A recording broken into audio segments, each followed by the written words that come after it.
Queridos, estamos começando mais um programa da Missão com Famílias. Tem sido bênção, palavras, testemunhos, cultos abençoados e creio que Deus está abençoando também a sua vida.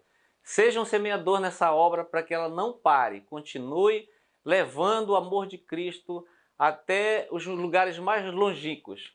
Querido, quero deixar uma palavra também para você nesse dia que fala sobre filhos, lar cristão, que está lá em Efésios capítulo 6, verso 1, 2 e 3. Diz assim: Filhos, obedecei a vossos pais no Senhor, pois isto é justo. Honra teu pai e a tua mãe, que é o primeiro mandamento com promessa, para que te vá bem, sejas de longa vida sobre a terra. A Bíblia, o nosso manual de vida, tem orientações para toda a família, para os pais, para o marido, para a esposa e para os filhos também. A palavra diz que nós devemos honrar pai e mãe para que a gente tenha vida longa. Não diz aqui se o papai lhe tratou bem, se o papai não lhe tratou mal, mas ele diz assim: honra ao teu pai e à tua mãe. Então, honre o seu pai, faça tudo o que você puder fazer por eles, para que se cumpra essa promessa na sua vida, uma promessa de vida longa, de vida abençoada. Então é isso que Deus tem para nós, de um cuidado com toda a nossa família, com o papai, com a mamãe, com os filhos. Então, cuide bem dos seus pais. O nosso exemplo de vida é o que fica para os nossos filhos, e ainda mais do que a palavra. Muitas vezes falamos para os nossos filhos: faça assim, faça assado, a gente ensina para que eles obedeçam, para que eles sejam exemplos. Mas e nós? Estamos sendo esse exemplo? Então nós precisamos ser esse exemplo, porque o exemplo ele fala mais forte do que as palavras. Se você fala e as suas ações são diferentes, dificilmente os filhos seguirão a mesma direção. Mas se as suas ações elas são de acordo com a tua palavra, com aquilo que você fala, certamente os teus filhos também seguirão o seu exemplo. Então, cuide bem do seu papai, da sua mamãe, cuide bem deles, para que você também, na sua velhice, também seja cuidado pelos seus filhos, para que eles também sigam o seu exemplo, exemplo de Deus, daquilo que Ele deixou para todos nós, o seu manual de vida. Amém? Fique com esta palavra. Deus te abençoe, abençoe a sua casa, a sua família. Daqui a pouco nós teremos aqui um testemunho de um casal abençoado aqui com a gente, então não saia daí. Agora você vai ver as imagens do nosso culto. Culto da família que acontece na Assembleia de Deus, Templo Central, todas as sextas-feiras. Você é o nosso convidado para estar lá conosco às 19h30. Você será bem recebido por todos nós. Assista as imagens.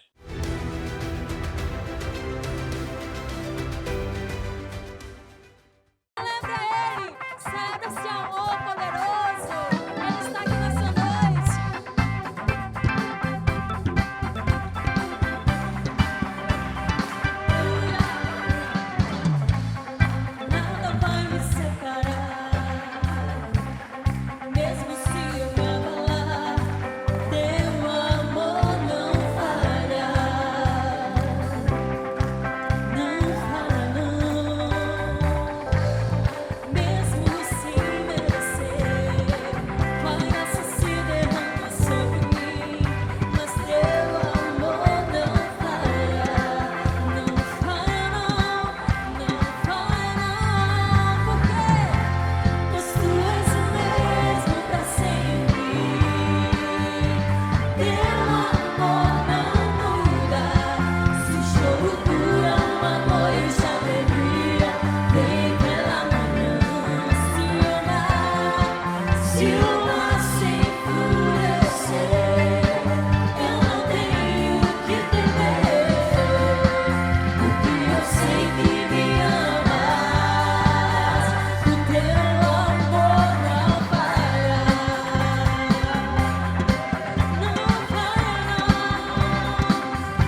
Então, queridos, vocês viram aí as imagens do nosso culto da família.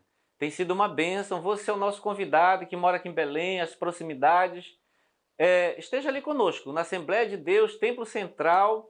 Leve a sua família, criança, adolescente, jovem, para estar conosco ali. Você será bem recebido.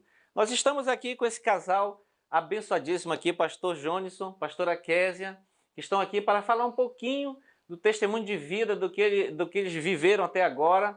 Pastor Jonisson, muito obrigado por você estar aqui e ter atendido o nosso convite. Obrigado, meu pastor. Para mim é uma honra, uma felicidade estar aqui com o senhor. Pastora Késia, muito obrigado também por estar aqui junto com o pastor Jonisson. Para mim é uma honra também estar aqui juntamente com vocês, né, da Missão de Família. E estou muito alegre, muito feliz por estar aqui e compartilhar um pouco da nossa história, né? Sim. Vocês podem estar se perguntando, né? Quem é o pastor Jones? Quem é a pastora Késia? Eles têm chegado há pouco tempo aqui em Belém do Pará. Estão há 6 meses aqui conosco, congregando ali no Templo Central. Já estão ali nos ajudando de alguma forma. Mas a gente quer conhecer um pouquinho mais. Quero começar aqui com o pastor Jones. Pastor Jones, nos conte um pouquinho da sua vida. Nasceu no Evangelho, como é que foi a sua infância, adolescência, juventude? Conte um pouquinho para nós. Pastor, a minha infância, eu tive a felicidade de conhecer Jesus pelos meus pais. E aí, aos 7 anos de idade, aproximadamente, eu ouvi falar de um nome, Irmã Abidália, que um culto que minha mãe sempre frequentava. E naquele dia eu perguntei para ela se eu poderia ir naquele culto, na casa da Irmã Abidália. E ela me deixou. Naquela época eu podia andar sozinho, né? Pelas ruas, ainda novinho. E eu fui naquela oração numa segunda-feira, aos 7 anos de idade, sozinho. E eu me decidi por Jesus naquela oração. Deus tocou profundamente meu coração com 7 anos de idade. E desde então, a gente veio tocando a vida na presença do Senhor, trabalhando, filho de pastor, de missionária, vendo milagres, Jesus operando milagres, curas divinas, salvação de almas. A gente viu muita coisa. E é uma felicidade servir a Jesus, né? Isso aí é só um pouquinho, só o início. Glória a Deus, muito bom, né? Ver alguém assim nascido no Evangelho, né? Aceitar Jesus numa idade assim tão cedo, né? E ter toda uma trajetória aí servindo ao Senhor. Pastora Késia, conte para nós. Foi a mesma situação? Como é que foi? Sim, eu também nasci no Evangelho, né? Assim, tive esse privilégio. E com 7 anos também eu fui à casa da irmã Amélia e aceitei Jesus. E, assim, a minha mãe é uma pessoa, assim, de Deus, sabe? Eu digo que ela me ensinou o caminho, assim, de uma forma muito amável, sabe? Porque ela é uma pessoa que tem o dom do amor. E aí, assim, para mim, servir ao Senhor é uma dádiva, né? Um privilégio muito grande. E eu tive esse privilégio de nascer no Evangelho, né? Meu pai era pastor de ponto de pregação e a gente via milagres, expulsão de demônios e muitas coisas, né? Assim, a gente cresceu nesse ambiente, né? Sim, glória a Deus. Vocês falaram de ir à casa de alguém, né? E aqui em Belém a gente tem células missionárias, que acaba sendo um pouco de culto também nas casas. Vocês achavam isso importante e acham isso hoje também importante, esse encontro que se faz nas casas? Como é que o senhor vê isso, pastor Jones? Sem sombra de dúvida. É uma importância fenomenal. Se chega mais perto das pessoas, a pessoa se sente acolhida em família. Aquela que porventura não tenha uma família estruturada, ela é acolhida e recebe a célula como sua família. E é fenomenal esse processo de integração, porque o Senhor toca na vida das pessoas para cuidar dos outros. Uns cuidam dos outros. E nisso vai sendo disseminado o amor de Deus. É fantástico o trabalho em célula. E a gente tem orado para que Deus toque no coração de mais pessoas para que possam se integrar às células. Verdade. Porque a gente vê no nosso caso ali no Templo Central, que é uma igreja grande, né, mais de quase 3 mil membros. Então ficaria muito difícil se o pastor sozinho, ou os obreiros sozinhos, fosse cuidar de uma multidão. Então há necessidade de pequenos grupos, né, para se reunirem uma vez por semana. No Templo Central a gente tem a quinta-feira, como sempre, no dia de reuniões, de encontros. E assim tem feito. Assim o pessoal tem feito, o povo tem feito, estão se reunindo em pequenos grupos, pequenas células.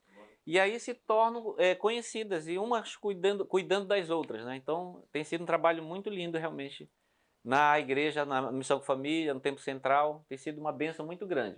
Mas eu queria perguntar então para vocês um pouquinho mais adiante, né? A infância, a adolescência, e como é que foi a juventude de vocês e como vocês se conheceram? Quem conta a história?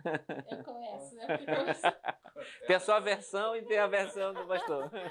Foi assim, os nossos pais, eles se conheciam quando nós éramos muito pequenos ainda.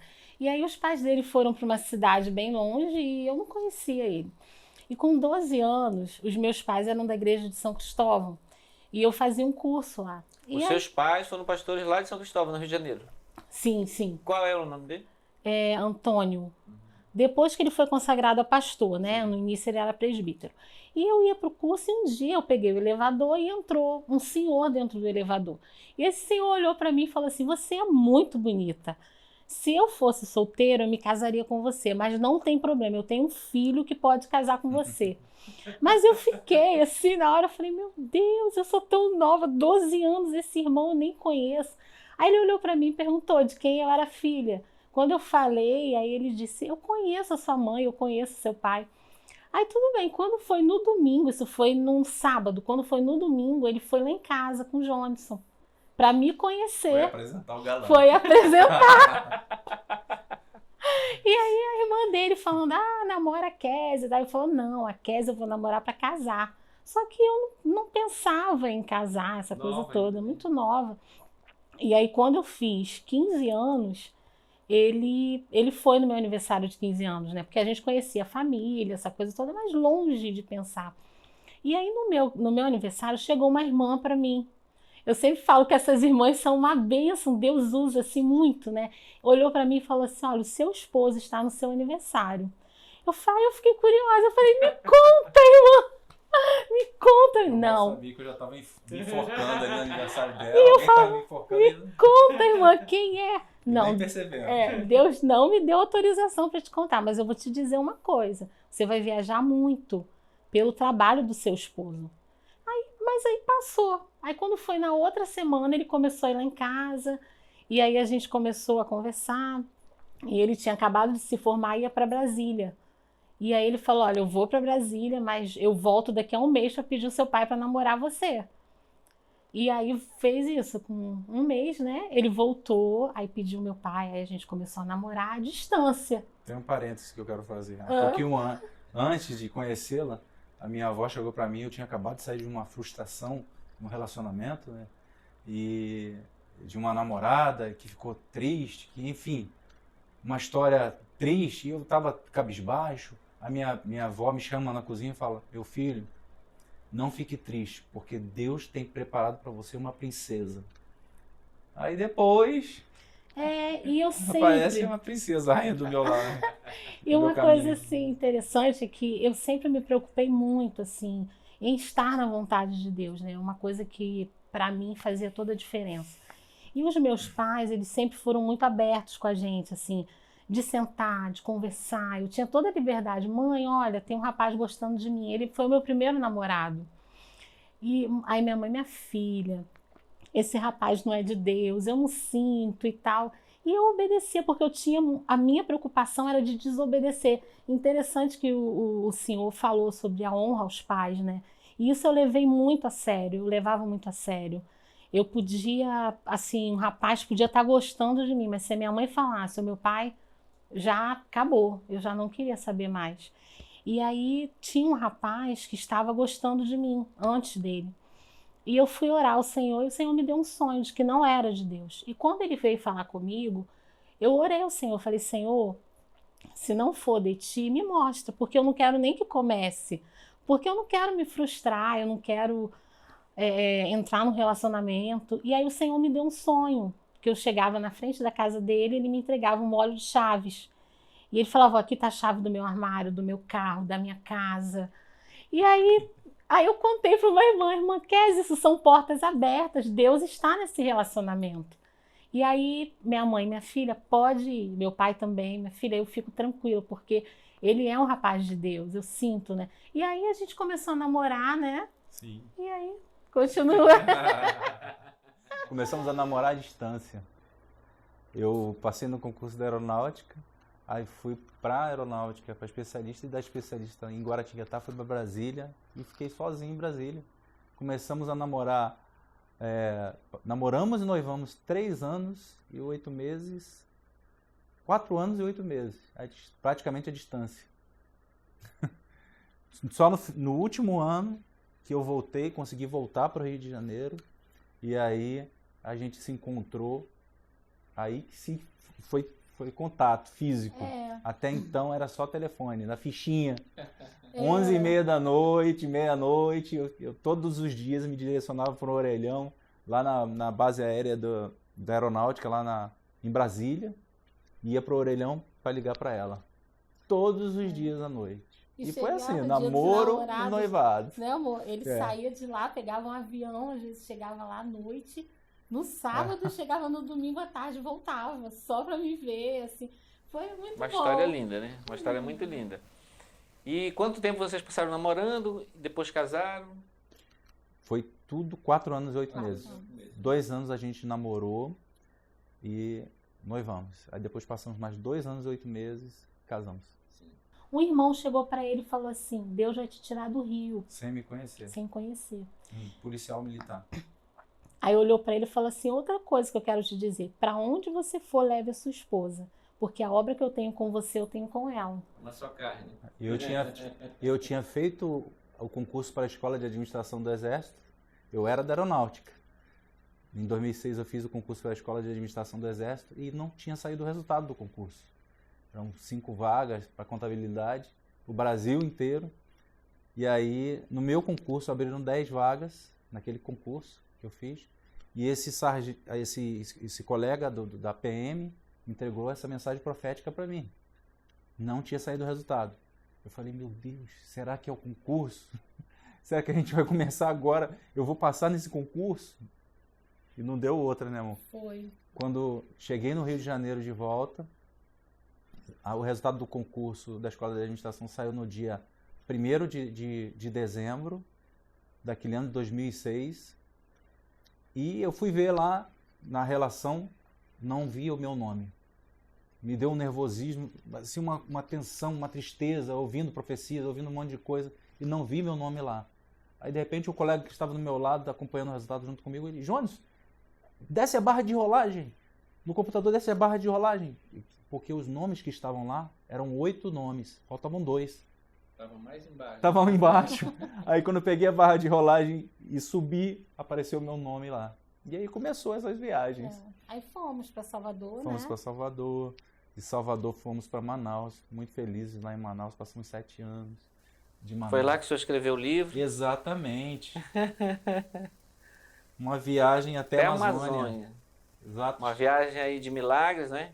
Fantástica história de milagres. A gente esteve com o pastor Jonatas Câmara, sua esposa, a pastora Ana Lúcia, pastor Leonai Reis, pastora Elda, servindo a Deus ali na tenda da família. E Deus nos chamou para o ministério ali, na tenda da família.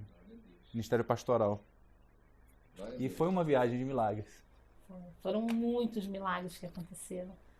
Lá em Salvador, Deus usou um militar dentro do quartel que não me conhecia para me dizer que eu ia para Manaus, que nós íamos em 2 carros e íamos chegar, enfim, e não ia me preocupar com moradia, né? Que a gente não ia se preocupar com moradia. E em Manaus, o problema é moradia. E quando a gente chegou aqui em Belém, nós esquecemos a certidão do nosso filho pequeno João Marcos, até então, dentro do carro. O carro foi para a balsa e nós não pudemos embarcar no avião para pegar o voo, por causa da certidão do filho. E nós estávamos indo com outro casal, que eles estavam indo para o hotel. Ou seja, se nós fôssemos juntos com eles, até Manaus, nós iríamos para o hotel. Mas Deus provocou essa situação para a gente ficar aqui em Belém e fazer um milagre na nossa vida, na moradia.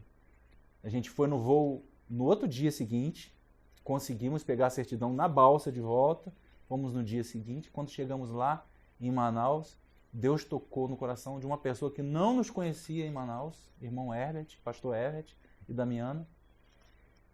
Meu telefone tocou lá em Manaus, DDD 92. Quando eu vi DDD 92, que negócio é esse? Não tenho amigo nenhum aqui em Manaus. Amor! Aí, de repente, ouço aquela voz.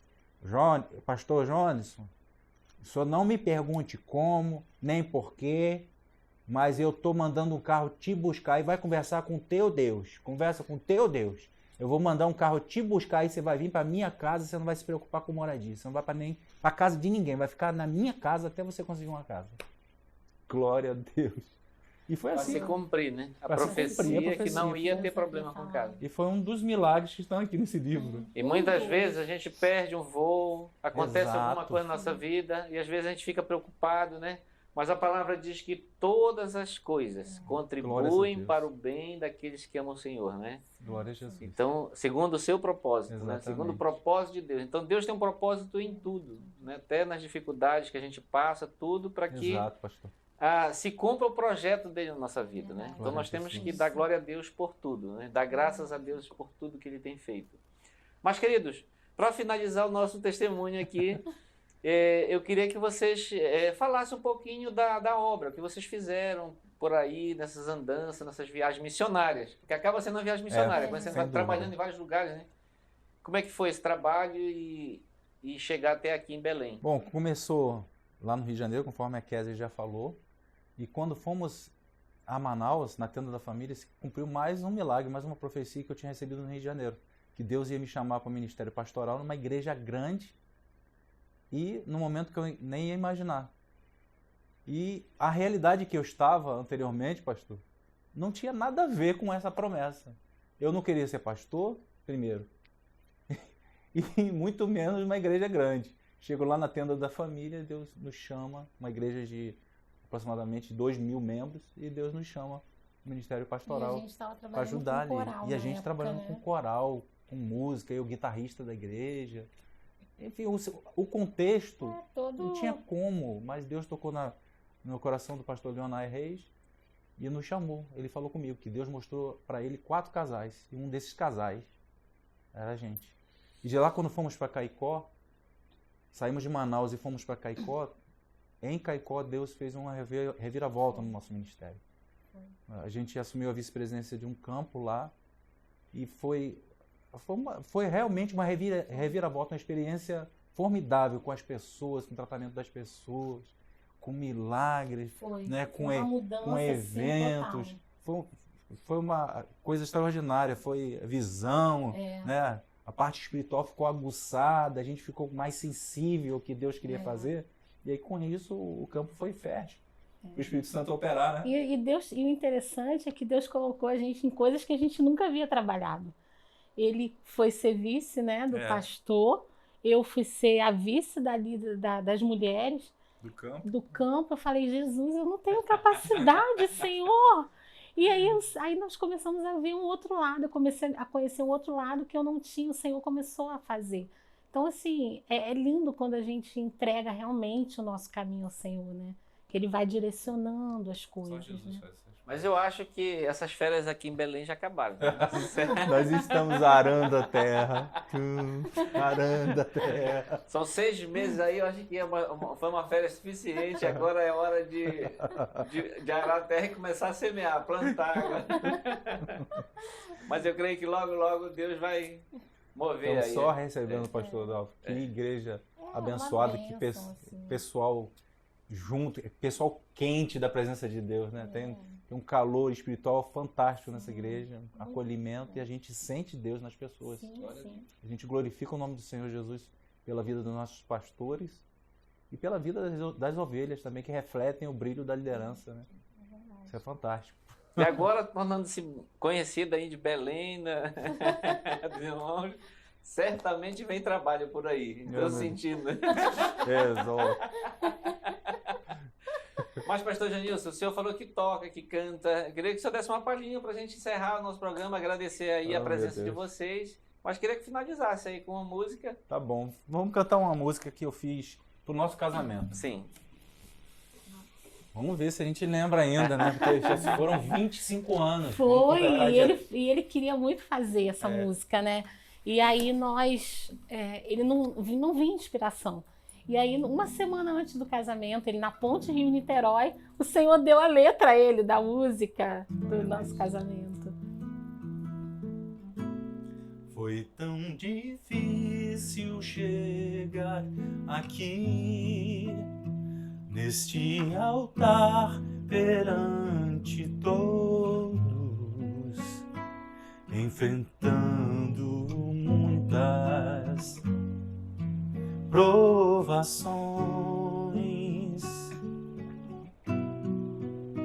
Porém, ó meu amor, não se esqueça da mão de Deus que nos uniu, movendo os nossos corações.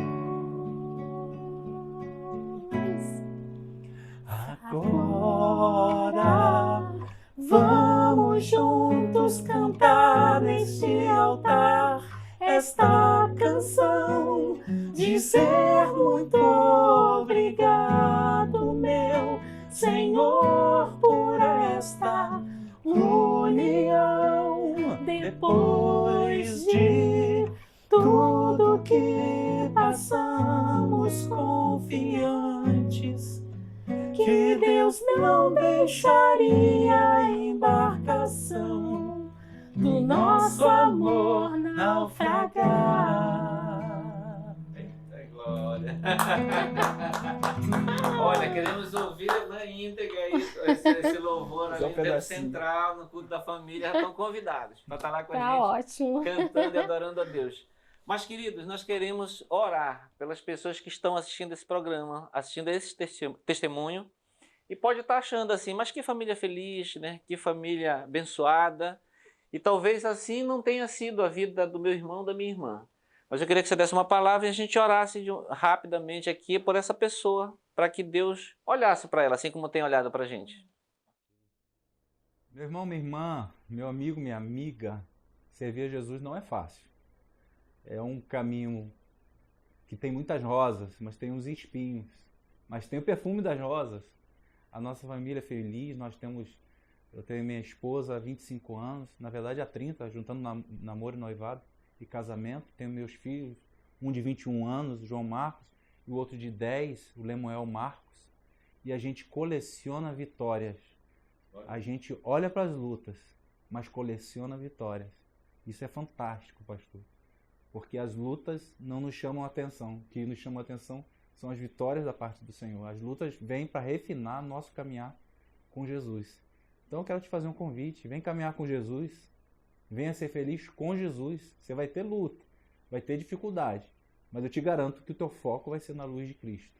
Ela vai estar brilhando o tempo inteiro no teu caminho. Você vai se sentir seguro caminhando junto com Jesus. Jesus dentro da sua família. E a sua família dentro do Evangelho. Para a glória de Deus. Aleluia. Glória a Deus. Vamos orar então? Querido Deus e Pai, Senhor amado, nós oramos, Senhor, pela vida do pastor Júnior, da pastora Késia, pela sua família, pelos seus filhinhos. Deus abençoa grandemente, Pai. E oramos também por cada pessoa, homem, mulher, que assistiu, Senhor, esse testemunho de vida, ó Deus. Pai, reconhece, Senhor, que Tu és o Salvador, Senhor, da sua alma, Pai. Em nome de Jesus, Senhor, escreve o seu nome no livro da vida, Pai. Deus amado, que Teu Espírito Santo possa habitar, Senhor, na sua vida, direcionando por todo o caminho, Senhor. Deus amado, em nome de Jesus, é o que nós te pedimos e te agradecemos. Amém. Receba, querido, esta palavra, receba esta oração. Deus te abençoe e até o próximo programa.